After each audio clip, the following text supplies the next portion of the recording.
Good morning. This is Larry Bonaroto, and this is your Morning Minute. The real story of Thanksgiving? Most of us have never heard the real story of Thanksgiving.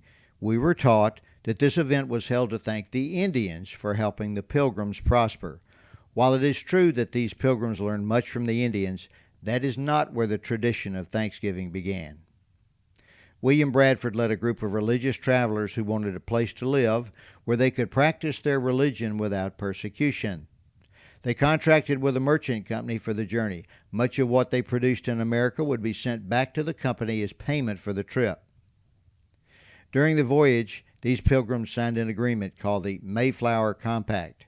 After sending the required amount to the merchant company, each person would receive a share of what was left. Quote, from each according to their ability, to each according to their need, close quote. All agreed that was the only fair way for the new colony to operate.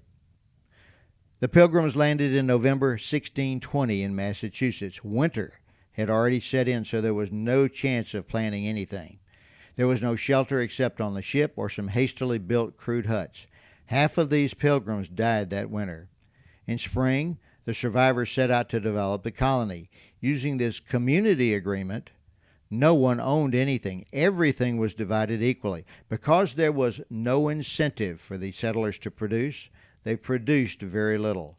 Much of it was shipped out to pay back the company. The second winter was as bad as the first, with many dying before spring. Something had to change. Bradford scrapped the Mayflower Compact by deeding each family a plot of land to use as they wanted. They could keep what they earned. Some sold their property, some harvested the timber, others built stores, opened businesses, or built houses. Many planted crops, intended livestock. The settlers in the community prospered under this new system. In the fall of that year, they had a bountiful harvest. There was plenty of food to last through the harsh New England winter. To give thanks to God for this, they held the first Thanksgiving.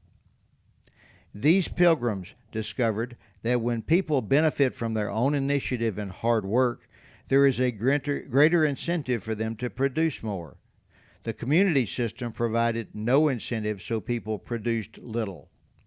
When these people began to benefit directly from their own efforts, everyone prospered. This was the beginning of the capitalist system in America that we still benefit from today. And that is today's Morning Minute.